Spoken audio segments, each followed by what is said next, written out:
All right, part two. I managed to catch up with Annabeth without tripping over my equipment. Hey, she kept marching. So what's the plan? Got any magic items you can loan me? Her hand drifted toward her pocket as if was afraid I had stolen something. Just watch Clarissa's spear, she said. You don't want the thing touching you. Otherwise, don't worry. We'll take the banner from Ares. Has Luke given you your job? Border Patrol, whatever that means. It's easy. Stand by the creek, keep the Reds away, leave the rest to me. Athena always has a plan. She pushed ahead, leaving me in the dust. Okay. Glad you wanted me on your team. It was warm, sticky night. The woods were dark and fireflies were popping in and out of view. Annabeth stationed me next to a little creek with gurgling over some rocks. Then the rest of the team scattered into the trees.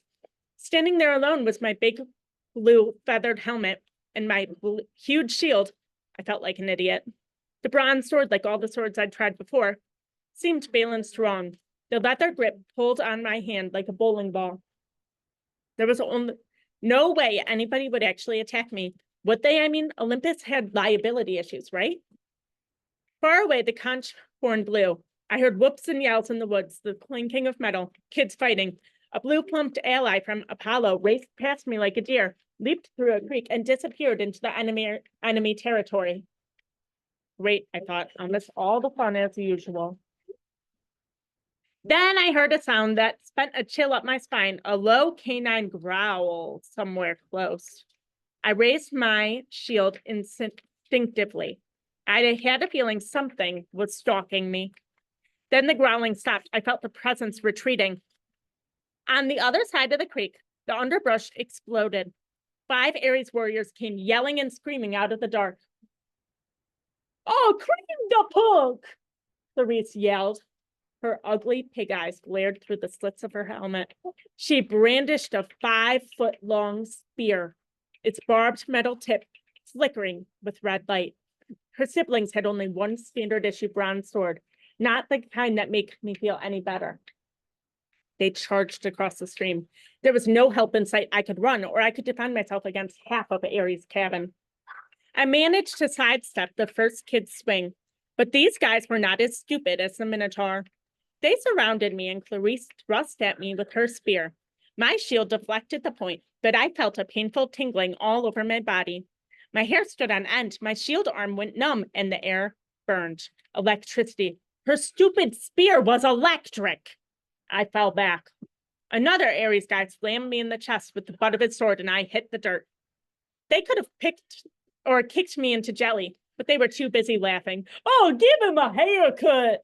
Clarisse yelled, gray of his hair.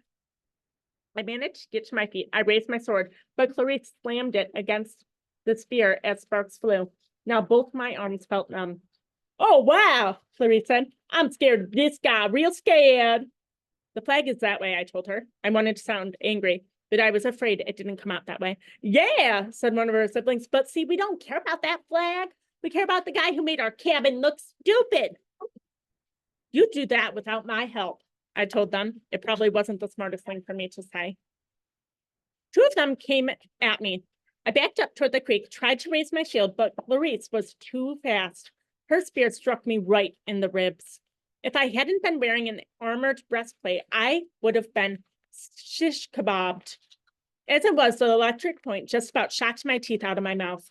One of her cabin mates lashed his sword across my arm, leaving a good-sized cut. Seeing my own blood made me dizzy. Warm and cold at the same time. We can't do maiming, no maiming, I said. Oops, the guy said. Guess I lost my dessert privilege. He pushed me in the creek and I landed with a splash. They all laughed. I figured as soon as they were through being amused, I would just die. But then something happened. The water seemed to wake up my senses, as if I'd just had a bag of my mom's double espresso jelly beans. Clarisse and her classmates came into the creek to get me, but I stood to meet them. I knew what to do. I swung my flat of my sword against the first guy's head and knocked his helmet clean off. It hit him so hard I could see his eyes vibrating, and he crumpled into the water. Ugly number 2 and ugly number 3 came at me. I slammed one of my face with the shield and used my sword to shear off the other guy's horsehair plume. Both of them backed up quick. Ugly number 4 didn't look very anxious to attack. But Clarice kept coming, the point of her spear crackling with energy. As soon as she thrust, I caught the shaft between the edge of my shield and the sword, and I snapped it like a twig. Oh, you idiot, you corpse breath worm. She probably would have said worse, but I smacked her between the eye with my sword butt and sent her stumbling back into the creek. Then I heard yelling, elated screams, and I saw Luke racing toward the boundary line with the red team's banner lifted high. He was flanked by a couple of Hermes guys covering his retreat, and a few of Apollo's behind him. The fighting of Hepatitus's kids, the Ares folks got up, and Clarice muttered a dazed curse. Oh, trick! She shouted. It was all a trick. They staggered after Luke, but it was too late. Everybody converged on the creek as Luke ran across the friendly territory. Our side exploded into cheers. The red banner shimmered and turned to silver. The boar and spear were replaced by a huge caduceus. The symbol of Cabin 11, everybody on the blue team picked up Luke and started carrying him around on their shoulders. Chiron centered out of the woods and blew the conch horn. The game was over. We won. I was about to join the celebration when Annabeth's voice right next to me in the creek said, "Not bad, hero." I looked, but she wasn't there. "Where the heck did you learn to fight like that?" she said. The air shimmered, and then she materialized, holding a Yankees baseball cap as if she just took it off her head. I felt myself getting angry. I wasn't even fazed by the fact she was just invisible. "You set me up," I said. "You put me here because you knew Clarice would come after me. Well, you sent Luke for the flank. You had it all figured out," Annabeth shrugged. "I told you, Athena always has a plan." "A plan to get me pulverized?" "I came as fast as I could. I was about to jump in, but you didn't need my help." Then she noticed my wounded arm. "How did you do that?" "It's a sword cut. What do you think?" No, it was a sword cut. Look at it. The blood was suddenly gone. Where the huge cut had been, there was now a white little scratch, and even that was fading. As I watched, it turned into a small scar and disappeared. I don't get it. Annabeth was thinking hard. I could almost see the gears running.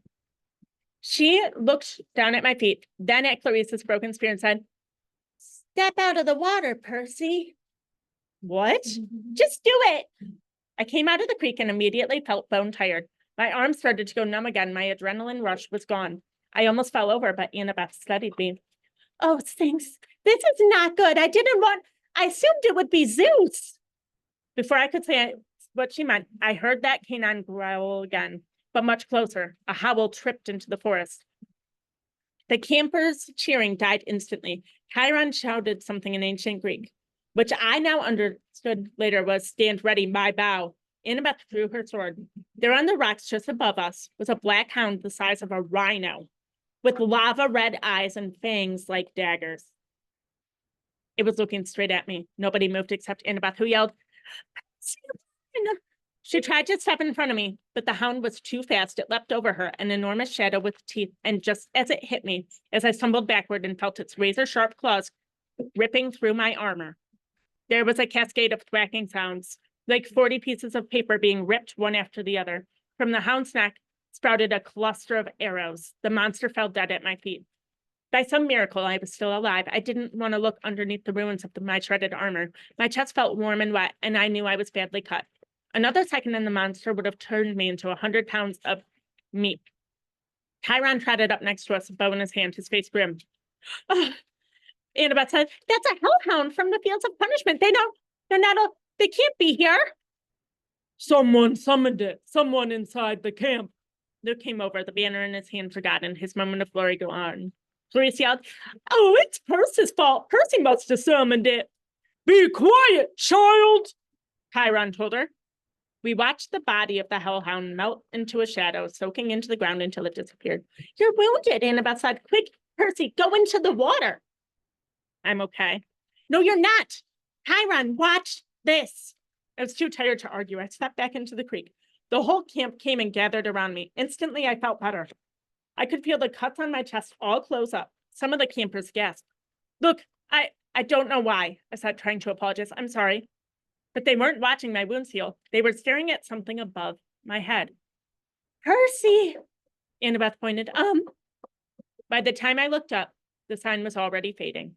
I could still make out the hologram of a green light spinning and gleaming, a three-tipped spear, a trident. "Your father," Annabeth murmured. This is really not good. It is determined. All around me, campers started kneeling, even from the Aries cabin, though they didn't look happy about it. My father, I said. Who knows who the father is? We're about to find out right now. Who is it? Who is it? Jacob. Poseidon. Poseidon, said Chiron. Earth shaker, storm bridger, father of horses, hail! Perseus Jackson, son of the sea god.